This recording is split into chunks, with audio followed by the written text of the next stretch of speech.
శ్రీమాత్రే నమ. జయ గురు దత్తాత్రేయ నమ. ఈ వీడియోలో మనం మేషరాశి వారికి మే 11 నుంచి 16 మధ్యలో జరగబోయే వార ఫలాలు పరిశీలించినప్పుడు ఈ వార ప్రారంభంలో రాశి అందే ఏర్పడినటువంటి బుధాదిత్య యోగం, ఈ యోగ ప్రభావం వల్ల మీలో ఉన్నటువంటి టాలెంట్కి తగిన గుర్తింపు రావడం జరుగుతుంది. ఇది విద్యార్థులకి చాలా అనుకూలమైనటువంటి సమయం. ఈ సమయంలో మీరు ఏదైనా కాలేజీలో సీటు కొరకు ప్రయత్నం చేసినా, ఒక ఇంటర్వ్యూకి అటెండ్ అవుతున్నాం, కొత్త ఉద్యోగం కోసం ప్రయత్నం చేస్తున్నాం, చాలా వరకు సక్సెస్ అన్నది రావడం జరుగుతుంది. అలాగే ఇది ఆర్థిక పరంగా మీ అవసరానికి, అంటే విద్యా అవసరాలు కావచ్చు, వ్యాపార అవసరాలు కావచ్చు, ఎటువంటి అవసరానికైనా తగిన ఆర్థిక సహకారం ప్రభుత్వ రంగ సంస్థల నుంచి కానీ, దగ్గర బంధువుల నుంచి కానీ లభించే అవకాశం ఉంది. బట్ ఏదైనా వ్యక్తిగతంగా మీ యొక్క ప్రాధాన్యత అన్నది ఈ వారంలో పెరగడం జరుగుతుంది. అయితే వార ప్రారంభం 10వ తారీఖున కుజుడు 12వ స్థాన సంచారం, ఇది మీకు ఎవరైతే ధనం సహకరించారో వారి నుంచి తీవ్రమైనటువంటి ఒత్తిడి ఏర్పడుతుంది. అయితే మే 11వ తారీఖు నుంచి కుజుడు కూడా రాశి యందు ప్రవేశించడం వల్ల సడన్గా మీలో ఒక ధైర్యం ఏర్పడుతుంటుంది. అంటే ఎవరో ఒకరు మీకు మీ వెనక అండగా ఉండి మీకు కావాల్సినటువంటి అన్ని రకాల ఆర్థిక పరంగా ఉన్నవండి, రాజకీయ పరంగానే ఉండి సహకరించడానికి ఒక పెద్ద ఆపద్ బాంధవుల్లాగా ఒక మిత్రుడో, ఒక బ్రదరో, ఒక కజినో మీకు చాలా అండగా నిలబడడం జరుగుతుంది. వారి సహకారంతో మీరు ప్రస్తుతం ఎదుర్కొన్నటువంటి ఎటువంటి సమస్యనైనా పరిష్కరించుకోవడం జరుగుతూ ఉంటుంది. ఇక ప్రధానంగా మీరు గవర్నమెంట్ సర్వీస్లో ఉన్న, ప్రైవేట్ సర్వీస్లో ఉన్న మీ యొక్క వృత్తిలో మీ యొక్క హోదా పెరిగే అవకాశం ఉంది. కొంతకాలంగా ఆగిపోయినటువంటి ఈ ప్రమోషన్ కానీ, అలాగే కొత్త ఉద్యోగంలో రిక్రూట్మెంట్ కానీ, ఇవన్నీ కూడా ఈ సమయంలో రావడం జరుగుతుంది. ఇది చాలా గొప్ప యోగం మాట. రాశ్యాధిపతిగా ఉన్నటువంటి కుజుడు రాశిలో ప్రవేశించి అదే రాశిలో ఉచ్చ పొందుతున్నటువంటి రవితో కలిసి ఉండడం అన్నది, ఇది రాజకీయ రంగంలో ఉన్న వాళ్ళకి, రియల్ ఎస్టేట్ రంగంలో ఉన్న వాళ్ళకి, వ్యక్తిగతంగా ప్రభుత్వ సర్వీస్ కోసం ప్రయత్నం చేస్తున్న వారు, కొంతమంది గ్రూప్ 1, సివిల్స్ ఎగ్జామ్స్ రాస్తున్న వాళ్ళకి చాలా ప్రాధాన్యత కలిగినటువంటి సమయం. మీరు ఈ ప్రయత్నం ఇదే కంటిన్యూ చేసుకుంటే అతి తొందరలోనే మీరు అనుకున్నటువంటి గోల్ సాధించే అవకాశం ఉంది. ఇక ప్రధానంగా ధనస్థానంలో, కుటుంబ స్థానంలో శుక్రగ్రహ సంచారం మీ వాక్చాతుర్యానికి విలువ పెరుగుతుంది. మీ కుటుంబంలో స్త్రీలకి ఏదో ఒక శుభకార్యం జరిగే అవకాశం ఉంది. అలాగే మీరు కళారంగంలో కానీ, సినిమా రంగంలో కానీ ఉన్నప్పుడు తగిన ప్రాధాన్యత మీకు లభించే అవకాశం ఉంది. మీ కుటుంబంలో ఏదో ఒక శుభకార్యం కూడా జరిగే సూచనలు ఉన్నాయి.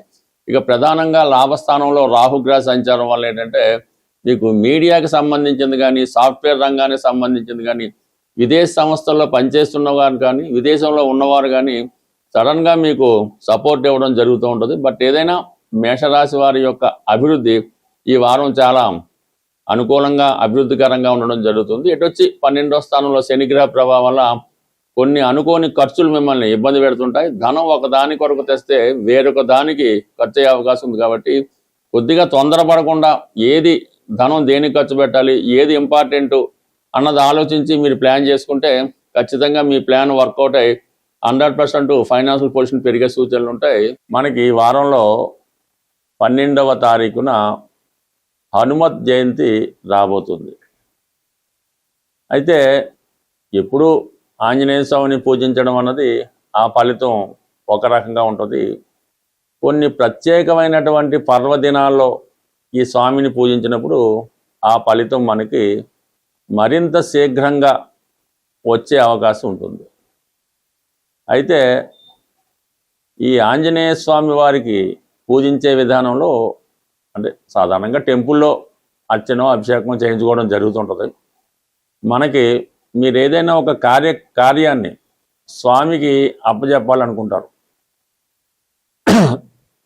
మీరు ఏదైనా ఒక కార్యాన్ని స్వామికి అప్పచెప్పాలి, లేదంటే మనం కోరుకోవాలనుకుంటాం.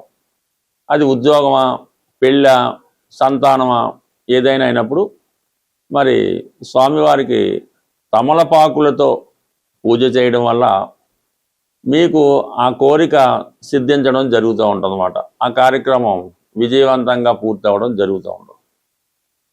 మీకు రుణ బాధలు ఎక్కువగా ఉన్నాయి, అన్నదమ్ములతో విభేదాలు, భార్యాభర్తల మధ్య సమస్యలు, ఇటువంటి ఉన్నప్పుడు స్వామివారిని మంగళవారం రోజు మరి సింధూరంతో అభిషేకం చేయడం వల్ల ఇటువంటి సమస్యలకి పరిష్కారం దొరుకుతుంది. మనం కేవలం ఉద్యోగం కొరకు ప్రయత్నం చేస్తున్నాం, ఎటువంటిగా ఉద్యోగం రావటం లేదనుకున్నప్పుడు మీరు ఉద్యోగం వచ్చేదాకా కూడా ప్రతి శనివారం రోజు ఆంజనేయ స్వామి వారి ఆలయంలో దర్శించుకోవడం, అంటే శనివారం అది దర్శించుకొని మీకు వీలున్నప్పుడు వడమాల స్వామికి సమర్పించవలసి ఉంటుంది.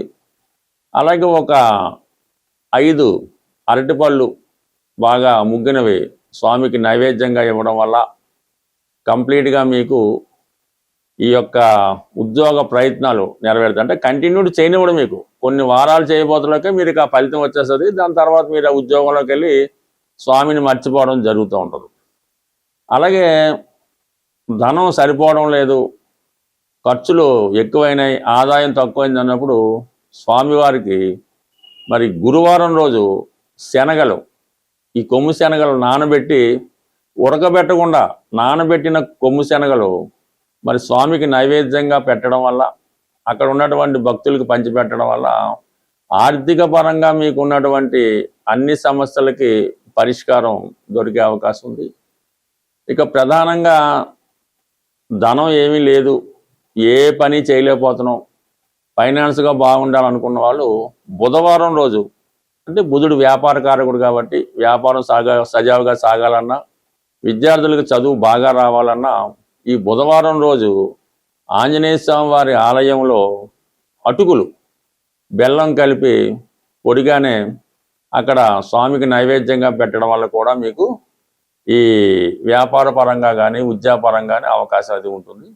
ఈ విధంగా మరి ఏ సమస్యకైనా స్వామి పరిష్కారం చూపగలరు. అయితే ఆ సమస్యను బట్టి ఏ గ్రహం ఆ సమస్యకి కారణమవుతుంది, ఆ రోజు స్వామివారిని విధి విధానంగా పూజించడం వల్ల 100% మీరు అది పొందుతారు. అది పర్టికులర్గా నియమం. ఈ ఆంజనేయ స్వామి వారిని మనం కోరినప్పుడు ఆ కోరిక తీరేటంత వరకు కూడా మీరు మరి బ్రహ్మచర్యం పాటించక్కర్లేదు, కానీ కొన్ని వాటికి దూరంగా ఉండాలి. అది వ్యభిచారం, అలాగే మత్తు పానీయాలు, అలాగే ఈ మాంసం, చేపలు ఇటువంటి దూరంగా ఉండవలసి ఉంటుంది. అలాగే మీకు స్వామి ఇవ్వడం జరుగుతుంది. ఇవన్నీ మానేసి మీరు ఒక 40 రోజులు అనుకుందాం, ఒక 5 వారాలు అనుకుందాం, అనుకోకర్లేదు, మీరు కంటిన్యూ చేయండి, కంప్లీట్గా మీ సమస్య తీరడం జరుగుతుంది. బట్ ఏదైనా ఒక దీక్ష చేసినప్పుడు కొన్ని వదులుకోవాల్సి ఉంటుంది. అన్నీ కావాలి, అన్నీ చేస్తాం, ఈ స్వామిని పోతాం, ఎన్ని పూజలు చేసాం, ఉపయోగం లేదంటే కుదరదు. కంపల్సరిగా కఠినమైనటువంటి శ్రమతో మీరు ఒక యమ నియమాలు పాటించినప్పుడు అది మీ నియమాన్ని బట్టి ఎంత తొందరగా రావడం అన్నది అది నిర్ణయం జరుగుతుంది. బట్ ఏదైనా ప్రయత్నం ఇంపార్టెంటు, దీక్ష ఇంపార్టెంటు. 100% స్వామి తలుచుకుంటే ఇవ్వనిదైతే ఏదీ లేదు. అయితే కొన్ని ప్రసిద్ధ దేవాలయాలు ప్రతి ప్రాంతంలో ఉండడం జరుగుతాయి. అలాగే హైదరాబాద్లో ఉన్నటువంటి కొన్ని ప్రముఖ దేవాలయాలు, వాటిని తెలుసుకొని సందర్శించడం వల్ల బ్రహ్మాండంగా మీ జీవితం లైఫ్ టర్న్ తీసుకునే అవకాశం ఉంటుంది. స్వస్తి.